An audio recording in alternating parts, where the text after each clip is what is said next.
Bismillahirrahmanirrahim. Assalamualaikum warahmatullahi wabarakatuh. Bersua dalam berita perdana malam ini, saya Ahmad Nurul Airi Haji Rani. Dan Sarofizah Haji Mahmud. Berita-berita utama malam ini.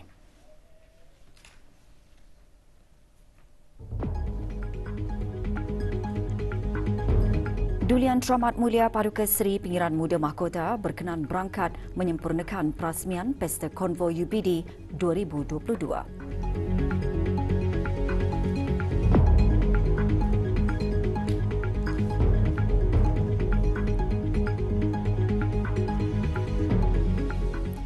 Para pemimpin yang berdaya tahan diperlukan dalam mengambil langkah-langkah bersesuaian bagi menangani isu-isu yang timbul seperti usaha pemulihan dari COVID-19.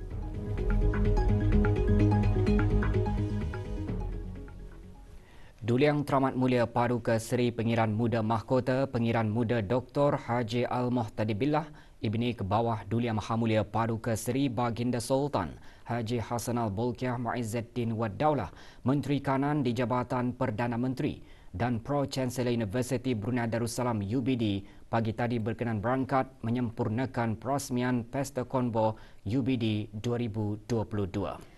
Bertemakan Integrating Nature and Technology for a More Sustainable Future, Pesta Konvoi UBD diadakan sempena Majlis Convocation UBD ke-34.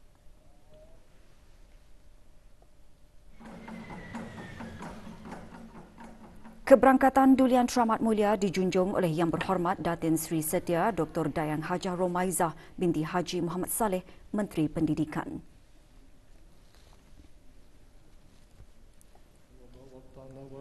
Bacaan surah Al-Fatihah dan doa selamat dipimpin oleh Yang Berhormat Pihin Orang Kaya Paduka Seri Utama Datuk Paduka Seri Setia Haji Awang Salim bin Haji Besar.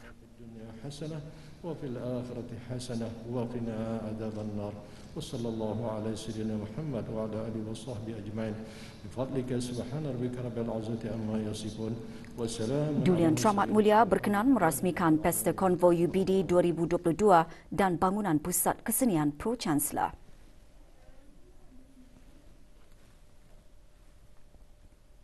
Bismillahirrahmanirrahim. Sukacita saya merasmikan pembukaan Pesta Konvoi Universiti Brunei Darussalam dan perasmian bangunan Pusat Kesenian Pro-Chancellor. Dulian Teramat Mulia berkenan menandatangani plak perasmian Pesta Konvoi UBD 2022 dan plak perasmian bangunan Pusat Kesenian Pro-Chancellor. Dulian Teramat Mulia dijunjung menyaksikan tayangan video bertajuk Haunted karya Awang Muhammad Farhan Nizam bin Zaini, mahasiswa UPD.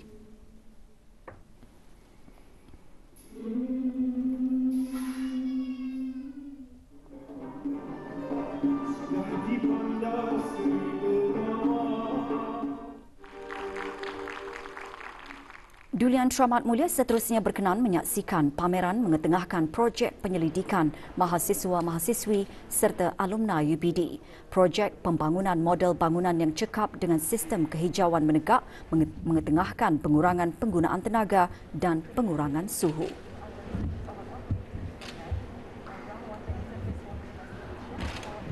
Projek penganalisaan sumber air bawah tanah dan permukaan bagi penilaian kesan alam sekitar di negara ini menekankan pembangunan negara berkaitan beberapa projek yang memerlukan penilaian kesan alam sekitar.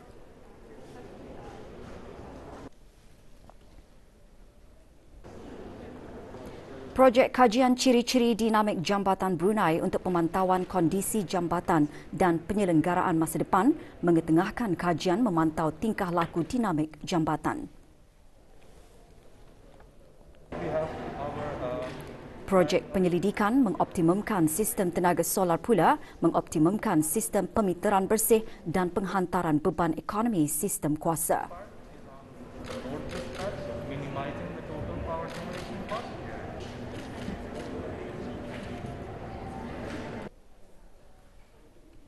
Dulian Teramat Mulia juga berkenan merasmikan UBD Mini Gallery. Bismillahirrahmanirrahim. Sukacita saya merasmikan pembukaan galeri UBD.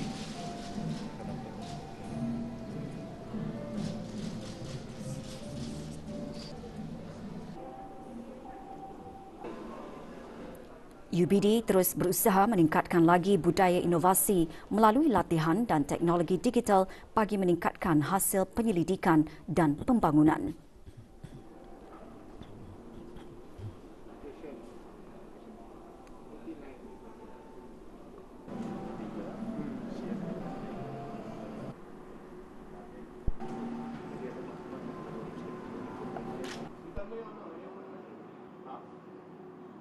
This mirror, our visitors can actually try masters and PhD. Visi UBD 2025 menumpukan kepada beberapa matlamat strategik utama, antaranya ke arah universiti yang cemerlang dalam penyelidikan.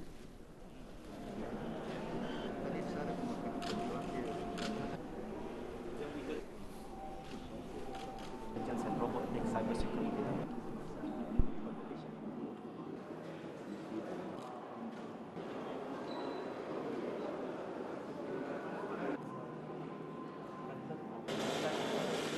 Motivate visitors to come in. We're using our local plant, which is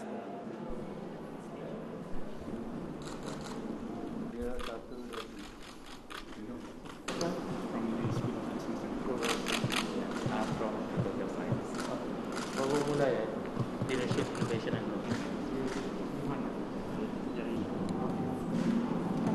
James Raihan, I'm a lecturer here in the Faculty of Arts and Social Sciences.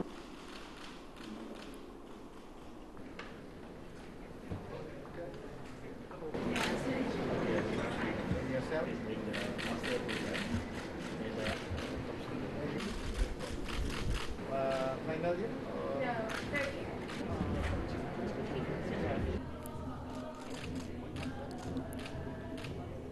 And these are the international students from UBD.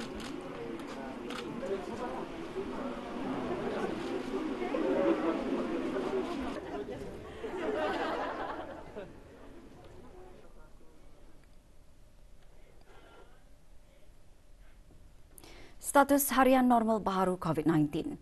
4 kes dalam kategori 4 iaitu memerlukan bantuan oksigen dan di bawah pemantauan rapi.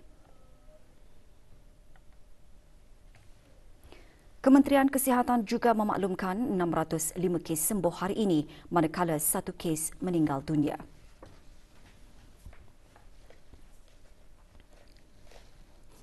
Jumlah keseluruhan pemberian 2 dos vaksin COVID-19 bagi kanak-kanak berumur 5 hingga 11 tahun ialah 81.4%. Bagi remaja berumur 12 hingga 17 tahun yang mendapat 3 dos vaksin, 54.7%. Manakala liputan bagi rakyat dan penduduk negara ini yang mendapatkan 3 dos vaksin adalah 75.9%.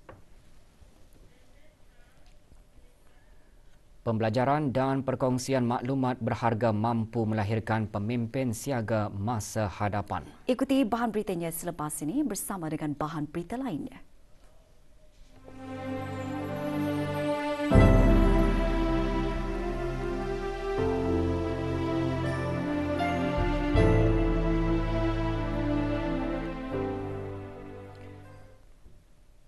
Sempena memperingati 24 tahun perasmian Hospital Pengiran Muda Mahkota Pengiran Muda Haji Al-Muhtadibillah Tutong, pagi tadi diadakan majlis doa kesyukuran.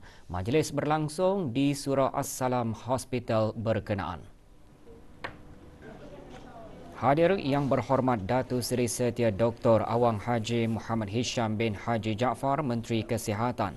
Atur cara majlis termasuk sembahyang sunat hajat berjemaah dan majlis tahlil dan doa arwah bagi almarhum Sultan Haji Omar Ali Saifuddin Saadul Khairi Waddin, almarhumah Duli Raja Isteri Pengiran Anak Damit dan almarhum Duli Yang Teramat Mulia Paduka Seri Pengiran Muda Haji Abdul Azim.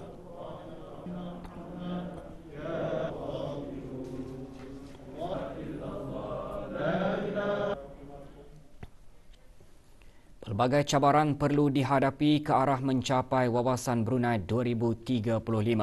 Menurut Menteri di Jabatan Perdana Menteri dan Menteri Kewangan dan Ekonomi kedua, pandemik COVID-19 yang menjejaskan seluruh dunia telah menyebabkan rantaian bekalan global, aktiviti-aktiviti ekonomi dan pergerakan di kawasan sempadan terjejas. Namun ketika dunia beransur pulih, krisis inflasi global pula tercetus. terutama inflasi makanan. Ketika inilah para pemimpin yang berdaya tahan yang mempunyai strategi dalam mengambil langkah-langkah bersesuaian untuk menangani pelbagai isu yang timbul sangat diperlukan.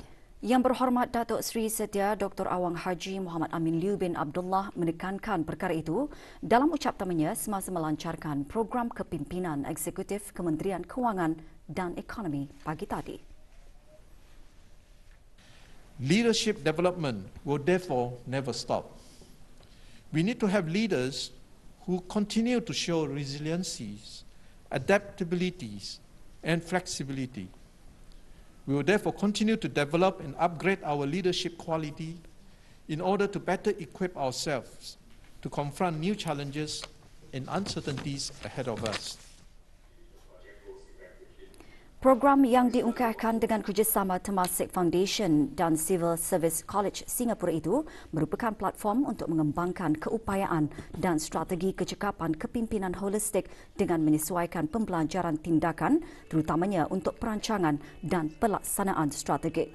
Program akan dilaksanakan selama beberapa bulan dan diisi dengan beberapa bengkel mengenai perancangan strategik projek-projek sektor awam dan program lawatan sambil belajar di Singapura. Juga diungkapkan di sebelah petang simposium eksekutif mengenai kepimpinan dan transformasi perkhidmatan awam. 722 pegawai dan kaki tangan Kementerian Pendidikan yang bersara pada tahun 2019 hingga 2021 diraikan dalam satu majlis petang tadi.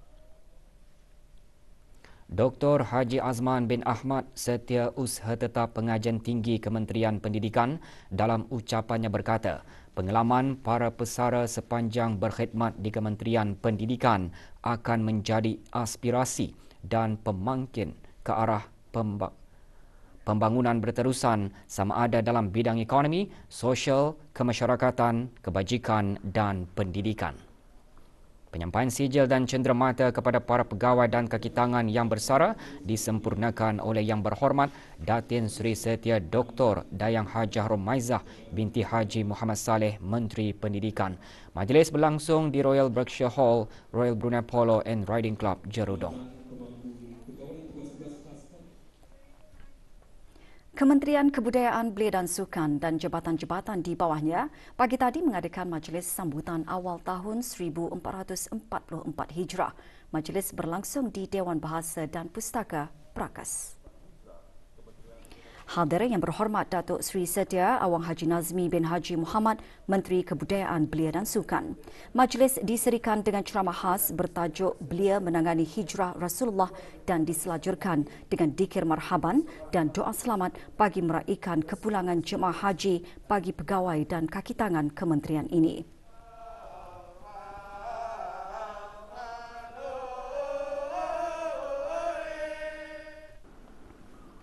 Juga mengadakan majlis umpamanya pagi tadi Kementerian Pengangkutan dan Info Komunikasi.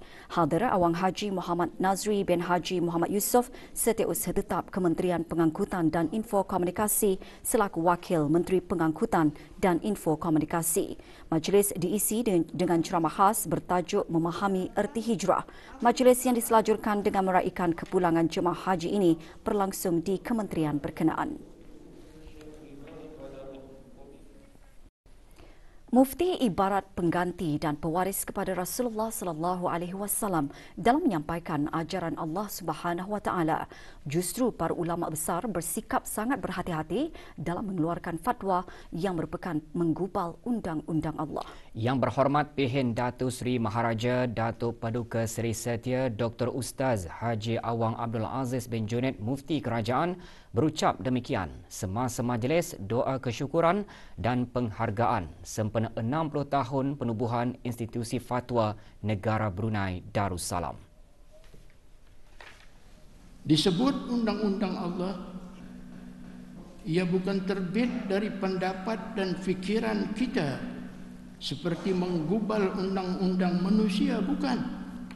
Tetapi undang-undang Allah itu adalah ia bertolak dari kitabnya sendiri Al-Quran, dari Al-Hadis dan ijma' para ulama. Inilah dasar dalam menggubal undang-undang fatwa itu.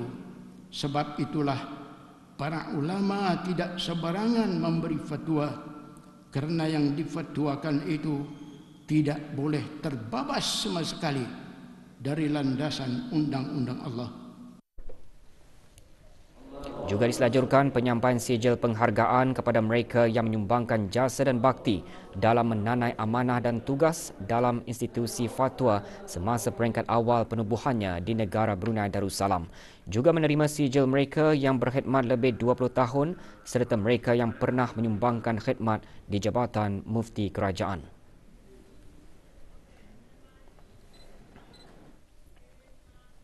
Peluang-peluang yang ditawarkan teknologi kewangan fintech untuk memajukan keuangan hijau adalah besar dan boleh membantu dalam pembangunan keuangan hijau seperti mengumpul data maklumat yang besar pada masa sebenar dan penilaian risiko yang kompleks.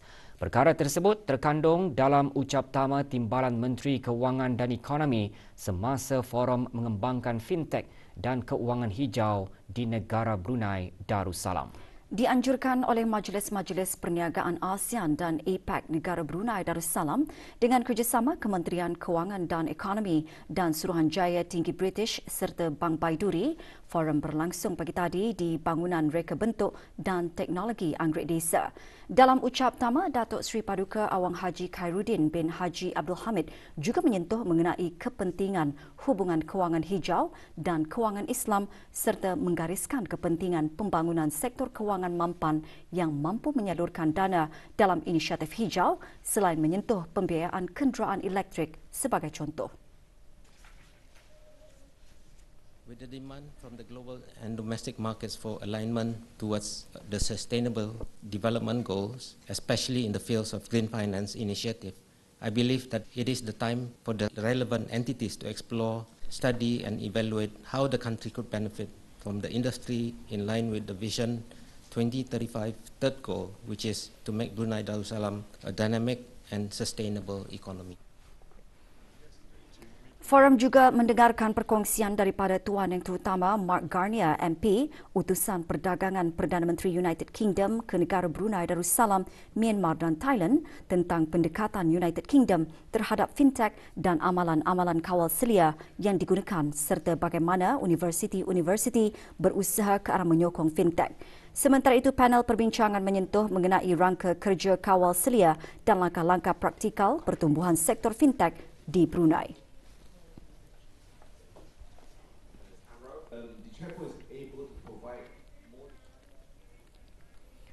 Majlis Khatam Al-Quran bagi 19 orang bakal graduan Institut Tahfiz Al-Quran Sultan Haji Hassanal Bolkiah berlangsung pagi tadi di institut berkenaan.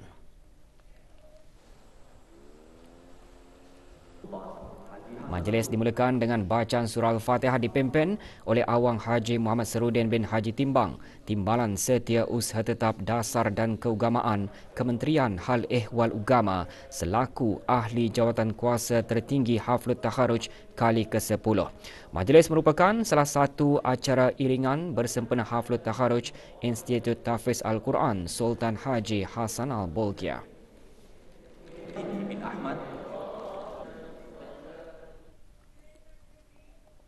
Umat Islam perlu bersabar, berikhtiar, bertawakal dan berdoa dalam menjalani kehidupan terutama ketika berdepan ujian.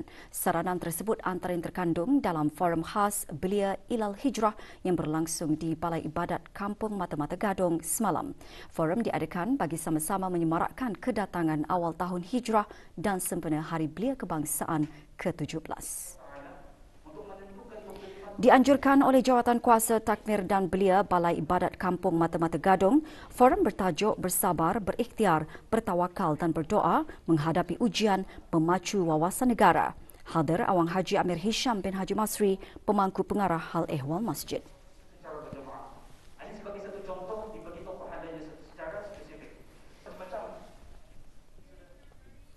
Universiti Islam Sultan Sharif Ali Unisa buat kali pertama berjaya meraih kedudukan dalam World Universities with Real Impact WURI Ranking yang diterajui oleh Institute for Policy and Strategy on National Competitiveness IPSNC.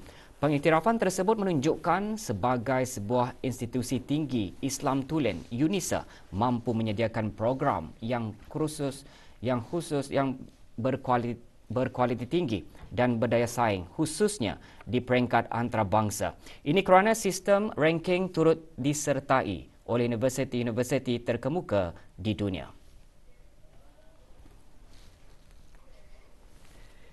Secara keseluruhan, UNISA berjaya meraih kedudukan 201 hingga 300 dalam sistem ranking tersebut. Manakala kursus projek keusahawanan yang ditawarkan oleh Fakulti Ekonomi dan Keuangan Islam FEKEM, UNISA berjaya menduduki kedudukan 51 hingga 100 dalam kategori semangat keusahawanan. Sementara itu, Dr. Haji Nur Arfan bin Haji Zainal, Rektor UNISA berkata, kedudukan UNISA dalam ranking Huri 2022 sudah setentunya menyuntik semangat warga UNISA untuk terus membangun UNISA ke arah kecemerlangan dan pengiktirafan antarabangsa. Perkembangan itu juga membuktikan bahawa program akademik yang ditawarkan UNISA memiliki kualiti yang setara dengan universiti-universiti yang berprestij di peringkat antarabangsa. Seorang lelaki tempatan dan seorang lelaki warga negara asing berusia 24 tahun dan 26 tahun ditahan dan dipercayai melibatkan diri dengan kegiatan penyeludupan barang tegahan. Penahanan itu adalah hasil daripada serbuan di kawasan penurunan perahu Kampung Menengah, daerah Temburong awal pagi tadi. Serbuan dijalankan oleh unit operasi khas Pasukan Simpanan Polis Sea Company, Pasukan Polis Diraja Brunei. Semasa pemantauan, 3 individu sedang memunggah bungkusan mencurigakan dalam sebuah perahu. Bagaimanapun, semasa serbuan, seorang daripada mereka berjaya melarikan diri. Hasil pemeriksaan bungkusan tersebut mendapati 204 botol dan 96 tin minuman keras pelbagai jenama cuba diseludup masuk ke negara ini. Suspek bersama barang rampasan dibawa ke Balai Polis Bangar dan diserahkan ke Jabatan Kastam dan Eksais Diraja bagi siasatan lanjut. Kejohanan Futsal Piala Keputeraan 2022 sempena sambutan ulang tahun Hari Keputeraan ke bawah Dulia Mahamulia ke-76 akan membuka tirainya pada 28 Ogos ini. Sehubungan itu, Jawatan Kuasa Kejohanan Futsal Piala Keputeraan 2022 semalam mengadakan mesyuarat dan undian bagi kejohanan tersebut bersama pengurus-pengurus pasukan yang menyertai.